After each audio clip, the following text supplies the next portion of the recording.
한마디만 하고 그냥 계속 조용히 해주시는데 우리 기도하는 우리 그리스도인이 다 되기를 소망합니다. 그리스도인은 기도하는 사람이니까 그죠? 기도의 열매들이 맺는 우리 성도들이 다 되기를 주의 이름으로 소망합니다. 모이던 우리 귀한 우리 또 분들도 보이시고 무연히 또 오랜만에 와서 보고 싶었습니다. 우리가 그리스도인이라면 기도하는 사람 아니겠습니까? 그렇죠? 하나님 백성이라면 기도하는 사람. 기도는 대체 어떤 걸까? 우리가 기도를 때를 쓰며 하나님의 뜻을 꺾어내는 것이라고 생각하는 사람은 아마 없을 것 같습니다. 또 우리의 뜻을 어떻게든지 이루어내기 위한 것이다 라고 하는 마음도 사실은 없을 것 같아요. 요즘은 강청기도라는 말이 있습니다. 그러니까 강청이 아니라 강물할 때 강청기도. 우리가 지성이면 강천이다라는 말이 있듯이 정성을 다하면 하늘도 강복한다 라는 마음들이 우리 가운데 다 있어요. 그래서 강하게 청하면 때를 쓰듯 기도하면 하나님께서 들어주실 거야. 아멘? 라고 하시면 조금 생각해 볼 문제일 것 같아요. 사실은 그런데 우리 마음속에는 기도하면 이런 강천 기도의 마음이 우리 가운데 있더라는 겁니다. 사도 요한도 영생한 하나님과 그가 보내신 이신 예수를 아는 것이라고 이야기를 하고 있는데 오늘 이 기도함이 어떤 것인지 믿음으로 기도한다는 것이 어떤 것일까? 오늘 주님 말씀하시는 이 본문의 말씀을 통해서 우리에게 어떤 말씀을 주고 계실까? 한번 함께 생각해 볼 수 있는 이 시간이 되기를 소망합니다. 사실 오늘 우리가 함께 읽었던 본문의 이 비유의 말씀은 내용 자체는 사실은 단순하고 명백합니다. 한번 말씀으로 한번 들어가 봅니다. 한 마을에 과부가 있었는데 그녀는 유대인이었던 것 같습니다. 말씀 읽어보니까 무엇인지 억울한 일이 있었지만 그것이 어떤 것인가는 설명되어 있지 않고요. 그래서 늘 억울함을 풀기 위해서 누구를 찾아갑니까? 한 재판관을 찾아갑니다. 하나님을 두려워하지 않았던 사람이라고 보니까 그 재판관은 보통은 이방인 재판관이었다라고 그렇게 해석을 합니다. 유대인이 아니었음을 말해주고 있고요. 비유 속에서는. 그리고 사람을 무시하는 그는 억울함을 호소하는 이 과부의 그 호소를 사실은 외면하고 있고요. 묵살합니다. 귀찮다라고 생각하고 있는 것 같습니다. 왜냐하면 그 여인은 대단한 사람도 아니었을 것이고 재력이 있는 것도 아니고 또 능력이 있던 그런 사람도 분명히 아니었던 것 같아요. 그래서 이 재판관은 그의 호소를 무시해 왔던 것 같습니다. 그러함에도 불구하고 이 여인이 계속해서 포기하지는 않습니다. 또 찾아가고 또 찾아가고 또 찾아갑니다. 결국은 뭐라고 이야기합니까? 성경에서도 번거로워서 나를 괴롭게 할까봐, 요즘 말 편하게 하면 그냥 놔뒀다가 귀찮게 할까봐 할 수 없이 그녀의 원한을 풀어주게 되었다라고 하는 것이 이야기의 전부입니다. 본문의 말씀 앞에서 제가 강청기도의 말씀을 이야기했죠. 사실은 이 강청기도에 말씀할 때마다 언급되어지는 본문이 오늘 우리 함께 읽었던 말씀이기도 합니다. 그래서 이 말씀을 읽을 때마다 설교할 때마다 우리는 어떤 말씀을 들었냐면 부연 재판관이라도 그렇게 호소하고 또 호소하면 그 재판관이 들어주듯이 우리도 하나님께 또 기도하고 또 기도하고 또 기도하면 하나님께서 그 기도를 들어주실 거야 라는 말씀으로 우리가 받아들이고 이해를 해왔습니다. 근데 사실은 그렇게 이해를 하고 보니까 좀 마음에 걸리는 것이 있습니다. 재판관이 왜 그녀의 호소를 들어줬습니까? 귀찮아서, 번거로워서, 나를 괴롭게 할까봐. 그러면 하나님과 나의 관계가 그런 관계밖에 안 될까라는 생각을 해보니까 조금 속상했어요. 하나님이 나를 귀찮게 여기는 분이실까 생각해보니까 좀 서러웠어요. 지금까지 하나님은 나를 사랑하시는 분이라고 생각했고 그 아들까지 보내셔서 우리를 구원케 하시는 하나님이신 줄 알았는데 우리가 기도를 할 때마다 하나님이 귀찮아서 번거로워서 옛딸 그래 너 들어줘라 주시는 하나님이신가? 라고 좀 단순하게 생각해 보니까 이 말씀이 걸리더라는 겁니다. 거기 본문의 마지막 8절이 뭐라고 이야기했습니까? 인자가 올 때 세상에 무엇을 볼 수 있겠냐고요? 이 말은 무슨 뜻입니까? 달리 풀이해 보면 그때 뭐가 없다라는 얘기입니까? 믿음을 볼 수 없다라는 얘기예요. 믿음의 모습을 볼 수 없는 때가 마지막, 인자가 올 때 마지막 때 아닙니까? 그때는 찾아봐도 야, 믿음으로 행하는 사람을 내가 찾아볼 수 있을까라고 말씀하고 있더라는 겁니다. 강청하면 들어주신다라고 하는 꿈같은 이야기로 본문을 해석하기에는 뭔가 좀 깨름직하고 뭔가 이해 안 되는 부분들이 분명히 말씀 가운데 있다고 하는 겁니다. 그렇다고 한다면 대체 이 말씀은 우리에게 무엇을 이야기하고 있을 것일까? 어떤 것을 계시하고 있을까? 라고 하는 질문을 해볼 필요가 있다라고 하는 겁니다. 왜 주님께서, 하나님께서는 이 비유의 말씀을, 이 재판관의 말씀을 하시면서 우리에게 무엇을 들려주시려고 하는 것일까? 우리가 성서를 읽을 때, 특히 신약 성서를 읽을 때도 마찬가지지만 우리가 목적지를 잃지 않기 위해서는 늘 성경 읽을 때마다 기억해야 될 것이 있습니다. 우리 지난주 영성 세미나 때 우리 김경 목사님이 읽을 때 뭘 했습니까? 성서 독서법, 성서를 많이 읽으시라고. 몇 번 이상 많이 읽고 계십니까? 빌레몬서부터 읽으시라고 했죠. 네. 읽으시기 바랍니다. 물론 그 말씀을 통해서 우리가 성서를 많이 읽어서 하나님 음성을 듣는 사람도 있지만, 그러나 함께도 가야 될 것은 우리가 성서를 읽어서 정말 그 말씀 속에서 우리에게 무엇인가를 들려주는 것을 찾아내기 위해서는 사실은 본문이 말씀을 처음 읽고 있었던 그 당시의 정황과 상황들을 우리가 살펴볼 필요는 있더라는 겁니다. 이 누가복음의 말씀은 초대교인들이 읽었던 말씀이에요. 초대교회가 접했던 말씀입니다. 그때의 삶의 정황, 그때 그분들이 어떤 마음으로 이 책을 읽었을까라고 하는 것을 우리가 고려하지 아니하면 잘못된 해석을 분명히 할 수 있더라는 겁니다. 오늘 읽었던 본문 과거에게서 어떤 점을 우리가 발견하게 되어집니까? 어떤 억울함이 있는지는 정확히 적혀 있진 않지만 분명한 것은 그녀는 그 억울함 때문에 온 마음을 다해서, 온 정성을 다해서 호소하고 있더라는 겁니다. 그러니까 그녀가 지금 재판관을 찾아가는 이유는 뭐냐면 억울함 때문에 찾아가는 거예요. 만약에 우리의 자녀가 어떤 억울한 일을 당했다고 생각해서 이러면 어떻게 할까요? 가끔 그런 일들 때문에 국회 앞에서나 어디 기관 앞에 홀로 1인 시위하는 부모님들을 만나게 되어져요. 억울하잖아요, 자녀가. 어떤 누명을 썼을 때나 어떤 위기에 닥쳤을 때 정말 비가 오나 눈이 오나 그 억울함을 호소를 하게 되어져요. 저라도 그럴 것 같아요. 그렇지 않겠습니까? 다 부모들은. 우리 과거의 그 마음들이 그런 마음인 거예요. 그러니까 그 억울함 때문에 절박함이 있고요. 간절함이 그의 삶을 이끌어가고 있고 재판장을 향해 가고 있더라는 겁니다. 그것이 어떤 것인지 설명되어 있지 않지만 그 간절함으로 그는 재판 앞에 나와 있어요. 오늘 우리도 그렇지 않습니까? 여러분들이 오늘 이 시간 하나님 앞에 나와 예배를 드리고 있는데 어떤 간절함으로 나와 계신지를 참 궁금하고 함께 기도하게 되어집니다. 우리의 마음에 다 그런 마음, 호소함이 있지 않습니까? 그 간절함이 있지 않습니까? 그 이방인 재판관에 달려가서 매일매일 그 절박함을 이야기했던 그 과부의 마음이 사실은 누가 연결되겠습니까? 바로 이 말씀을 읽는 초대교회인들과 그들의 간절함과 함께 연결되어지는 거예요. 그 초대교인들의 간절함이 무엇이었을까요? 그 당시 초대교인이 갖고 있었던 너무 억울하고 너무 힘들어서 하나님 앞에 나와서 재판 앞에 나와서 호소해야 되는 그들의 신앙의 자리를 지탱해왔던 그 모든 것들이 다 무너지는 그 간절함이 무엇이었을까요?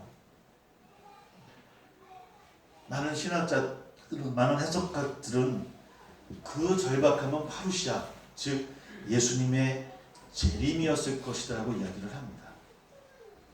그들에게 가장 절박함은 뭐냐면 예수님 다시 오시겠다라고 약속했던 그 말씀이었어요. 근데 그것이 시간이 지나면서 또 점점 지연되고 있는 상황이 되어지고 있어요. 어느새 그들의 마음이 어땠을까요? 타기 시작하는 거예요. 정말 오시는 걸까? 아니, 그들의 믿음은 흔들리지 아니하는데 주변에서 이야기합니다. 왜? 금방 오신다며? 왜? 너희들이 믿는 메시아가 또 온다며? 라고 아마 그들을 빈정대고 또 속단하지 하지 않았겠습니까? 그 초대교인들의 마음이 너무나 불안하기도 하고 안타깝기도 하고 그것이 막 절박했던 거예요. 그것을 성경은 신학은 파루시아라고 이야기를 합니다. 다행히 그들의 그런 조롱 앞에 또 핍박이 다가오는 위기 속에서 그들의 마음들이 흔들려지고 두려운 마음으로 가득 찼을 거예요. 주님은 언제 오시는 것일까? 정말 오시는 것일까? 답답하고 안타깝고 어쩌면 눈을 떠보면 어제와 똑같은 현실이 너무 힘들지 않았겠습니까? 그 과거의 억울함처럼 다시금 기도하며 주님을 기다려보지만 오늘도 그 기도가 정말 열매 맺는 걸까? 응답되어지는 것일까? 그 2000년 전의 그 호소함이 오늘 우리에게도 있지 않습니까? 똑같이 일어났는데 오늘 정말 하나님께서 우리의 기도를 들어주시는 것일까? 이 어려움을 벗어나게 해주시는 것일까? 이 고통이 왜 나에게 오는 것일까? 라고 그 질문 앞에 낙심하게 되는 오늘 비유의 한 과부, 그 말씀을 읽고 함께 아파했던 초대교인들, 2000년이 지났지만 지금 상황은 틀리지만 또 그 절박함과 호소함으로 기도하는 우리들의 모습이나, 그러나 분명한 건 그 과부가 그럼에도 불구하고 계속해서 그 재판을 찾아갔고 그 초대교인들은 계속해서 기도했고요. 주의 재림을 기다려요. 다가오실 주님을 제하고는 세상 그 어떤 것으로도 채워줄 수 없다라는 믿음이 그들을 그래도 기도하게 했을 거예요. 지금 힘들고 핍박 앞에 늘 생명의 위기도 있지만, 그래서 혹이나 저 세상을 향해 나가면 좀 더 괜찮을까라는 그 흔들림도 있었지만 또 주님은 오실 거야.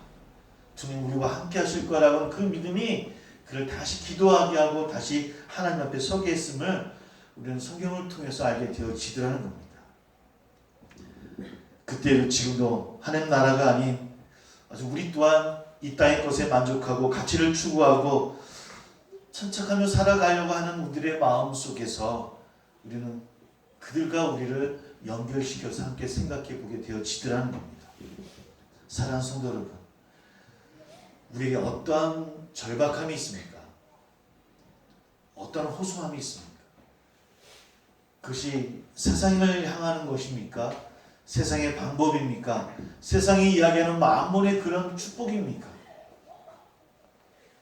저는 그리스도인은 예수님의 재림을 기다리는 사람이라고 믿습니다. 미래의 종말을 바라보고 나가는 사람들이 그리스도인이라고 믿습니다. 지금 좀 불의가 앞서는 것 같고 우리의 삶이 좀 어렵고 힘들고 고난의 길이기도 하지만 늘 그래서 우리가 늘 갈급하고 늘 어렵고 늘 고통스럽지만, 그러나 예수님이 다시 오는 인자가 오는 그때 우리의 억울함을 풀어주실 것이고 이 땅에 완벽한 하나님 나라를 이루어 주실 것이다 라고 하는 그 믿음을 가지고 가는 사람, 여러분 그 사람이 그리스도인입니다. 그 믿음을 가지고 가는 겁니다. 아니 지금 풀어지지 않고서는 정말 살아갈 수 없을 것 같은데 이 문제가 해결되어져야 되는데도 불구하고 그래도 그것을 우리를 채울 수 없음을 믿는 신앙, 이것이 바로 종말의 신앙이고 우리가 갖춰야 될 소망이라고 하는 거예요. 우리들이 어떠한 호소함과 간절함을 우리 안에 나와 있습니까? 그래서 디모데후서에 이런 말씀이 있습니다. 너는 말씀을 전파하라. 때를 얻든지 못 얻든지 항상 힘쓰라.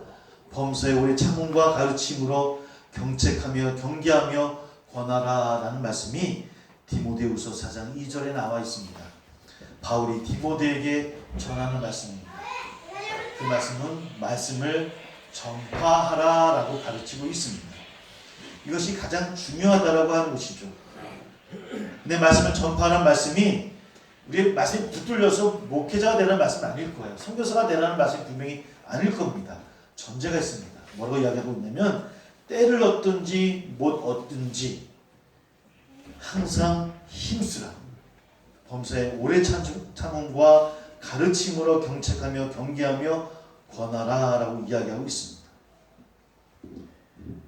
어떤 상황에 있든지 이 말씀은 하나님 말씀이 늘 환영받지는 못할 것이라는 의미가 담겨져 있어요. 그런 시대가 올 것이고 지금 우리 시대가 그런 시대 아니겠습니까? 하나님 말씀이 환영받지 못하는 시대, 때를 얻든지 못 얻든지 예수님의 말씀을 사모하며 사는 것이 어리석어 보이는 그런 시대에 살고 있어요. 예수가 아닌 이 세상의 신이 요구하는 것들을 충족하고 세상의 것을 따라가야 우리가 풍성한 삶을 살 수 있다고 믿고 있는, 아니 우리 교회 안에서조차도 그런 세상의 방법을 취해만 풍족할 수 있다고 믿는 시대에 살고 있더라는 거예요. 그렇게 환영받지 못하는 시대가 올 것임을 이야기하고 있고요. 그러나 그런 유혹에 빠지지 말고 늘 말씀을 전파하고 말씀 앞에 서는 일에 힘써야 됨을 디모데에게 사도 바울이 이야기하고 있듯이 우리가 강청해서 우리의 뜻을, 하나님의 뜻을 꺾어서 우리 얻고자 하는 것이 기도가 아니라 어떠한 상황에서든지 때를 얻든지 못 얻든지 그 하나님의 뜻이 이루어질 것임을 믿고 고백하며 나아가는 삶, 이것이 오늘 우리들에게 원하시는 하나님의 뜻임을 오늘 깨닫고 말씀 가운데 나아가는 저와 되기를 소망합니다. 사랑하는 성도 여러분, 좀 뚱딴지 같고 먼 이야기 같지만 그리스도인은 주님의 재림을 기다리는 사람들입니다. 하나님만이 세상을 구원하실 수 있는 분입을 믿는 사람들이 그리스도인입니다. 예수가 다시 오시는 그 재림의 날에 온전한 구원이 완벽하게 이루어질 것을 믿는 사람들이 그리스도인입니다. 주님의 재림만이 우리의 완벽한 소망임을 믿는 사람들이 바로 그리스도인입니다. 여러분, 그 절박함으로 살아가는 겁니다. 그 절박함을 호소하며 살아가는 겁니다. 이 절박함을 잃어버리니까 세상의 방식에 타협하고요, 그냥 적당히 살아도 될 것이라는 마음들이 우리 가운데 일어납니다. 하나님보다 만물을 더 섬기게 되어지고요, 일상에 필요한 것들을 채우라는 세상의 요구의 말에 우리는 혹하며 넘어갈 수밖에 없더라는 겁니다. 주님의 약속과 오늘의 결과 사이에 분명히 갭은 있어요. 차이가 많아요. 그럼에도 불구하고 사랑하는 성도 여러분, 우리가 그 재림을 바라보며 나가기를 소망합니다.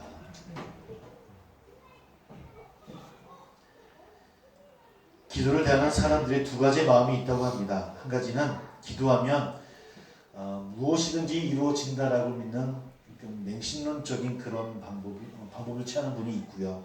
또 한쪽은 기도해봤자 아무것도 이루어지지 않는다.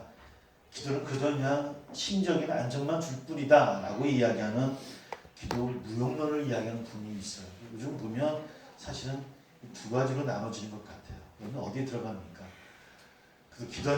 기도하시는 모습을 보면 그래도 기도하면 이루어질 것이다. 맹신론은 안 됐으면 좋겠는데 여튼 우리 마음속에 그런 게 있어요. 하지만 우리가 기도해요. 기도라고 하는 것이 우리가 원하는 것을 이뤄내는 방법이 아니라 나는 무익하고 무능하다는 그런 경험을 우리의 삶을 통해서 경험하고 하나님 구원이신 예수 그리스도 외에는 다른 방법이 없다라고 하는 것을 고백하는 사람들의 삶의 방식이 기도예요. 하나님이 이루시는 그 구원의 길로 살아가지 아니하고서는 참된 기쁨을 얻을 수 없어 라고 믿고 살아가는 삶의 방식이 뭐냐면 기도예요. 그것이 맹신론이든 무용론이든 어떤 모습으로 이야기하든 간에 우리는 기도하지 않습니까? 왜 기도합니까? 그게 그리스도인들이 살아가는 방식이에요. 그래서 기도하지 않으면 안 돼. 그래서 제가 여러분들에게 수요 기도회로 나와서 기도하세요라고 얘기해요. 사실 우리가 기도하죠. 성도들이 늘 기도하는 삶을 살아가는 알고 있지만 또 함께 모여서 그 한 마음으로 기도할 수 있는 시간들이 많지 않아요. 우리에게는 좀 자유롭지 않습니까? 우리 좀 설교 내용이 좀 빗나가는 날이지만 첫 번째 새벽 기도 없습니다. 2년 전부터 금요 기도에도 수요 기도 함께 합쳐서 했습니다. 사실은 여러 가지 목회정도 있지만 성도들의 삶과 어려움 속에서 요구함을 또 적용한 말씀이기도 합니다. 제가 늘 고민을 빠진 건 그런 성도들이 그것을 다 하는 교인들보다 기도를 더 못하면 어떡하지? 야, 남들은 3시간 기도하는데 우리 성도들이 20분밖에 기도 못하면 어떡하지? 하나님이 3시간 기도하는 사람을 더 사랑하고 그들의 기도만 들어주시면 어떡하지? 라고 하는 두려움이 있겠습니까? 없겠습니까? 있어요. 있어요. 물론 그것이 다는 아님을 저는 알고 있지만 그래서 더 성도들이 기도하는 데 힘썼으면 하는 소망이 있어요. 저는 신앙생활이 국가 앞에서도 가까이 얘기했지만 우리 신앙생활이 전체 삶이 열이라고 한다면 예배당에서의 삶은 2가 되어져야 되고 삶으로 이루어지는 신앙생활이 8이 되어져야 된다고 믿어요. 매일 예배당 안에서 모여 사는 신앙생활은 저는 옳다고 보지는 않습니다. 우리의 삶이 여러분들의 가정에서 사업장에서 삶 속에서 이루어지고 그곳에서 교회가 이루어져야 하나님 정말 기뻐하시는 하나님 나라가 이루어지겠죠.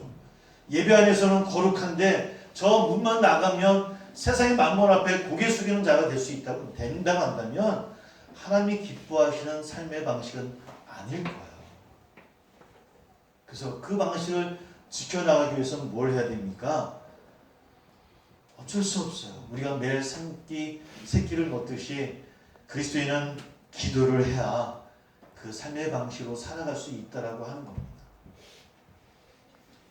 수요기도 많이 나오시면 좋겠지만 여러분 출근하시다가 퇴근하시다가 식사하시면서도 어느 때라든지 늘 하나님께 기도하는 여러분 되기를 소망합니다. 그 기도가 나의 뜻을 구하고 하나님의 뜻을 바꾸게 하는 기도가 아니라 이 어려운 가운데서도 주님의 오심을 소망하고 주님만이 나를 구원해 줄 수 있는 분임을 고백하고 그 뜻이 이루어질 것을 지금 억울하고 힘들지만 그 절박함으로 기도하는 우리 성도들이 다 되기를 주의 이름으로 소망합니다. 그러한 마음으로 나와서 함께 기도하는 이 시간이 되는 줄 믿습니다. 디모데후서 4장 1절에 이 안에 이런 말씀이 있습니다. 하나님 앞에 살아있는 자와 중자를 심판하실 그리스도 예수 앞에서 그가 나타나실 것과 그의 나라를 두고라고 이야기하고 있습니다.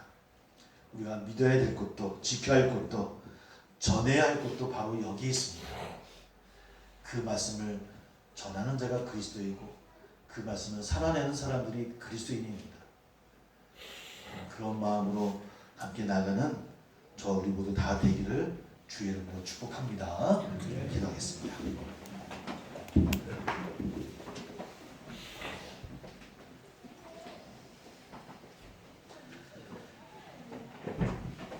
우리가 주님이 인도하시는 아닌 다른 곁길로 유혹하는 그럴듯한 많은 유혹들이 우리 앞에 펼쳐져 있습니다.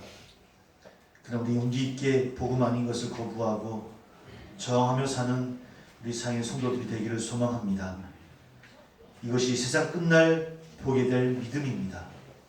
오늘 호소함의 모습을 보면서 하나님이 그들에게 주시는 말씀이 있습니다. 인자가 올 때 세상에서 믿음을 보겠느냐라고 말씀하시는 하나님의 아픈 목소리를 듣습니다. 우리가 기도한다고 하면서 우리가 신앙생활을 한다고 하면서 우리의 신앙을 고백하고 있지만 그러나 그 가운데 믿음을 행하는 우리의 모습이 있는지 그 믿음조차 우리의 욕심을 채우기 위한 것은 아니었는지 오늘 다시 한번 주님 오실 그때를 바라보며 우리의 신앙의 모습을 다시 하나하나 고백하고 또 생각해 봅니다. 주님, 우리 또한 한 가부의 모습과 같습니다. 우리 또한 그 절박함과 호소함으로 기도했던 초대교인들과 다르지 아니합니다. 우리의 삶의 모습이, 우리 이 땅의 어려운 경제의 모습들이, 아니 이 땅에 나의 연약함, 늘 쓰러지는 나의 연약함의 모습들이 오늘 주님 약속하신 소망의 말씀을 버리는 헛된 유혹이 되지 아니하도록 그렇게 서가는 내가 되기를 소망한다라고 함께 기도하며 성찬을 준비하겠습니다. 기도합니다. 아버지 하나님,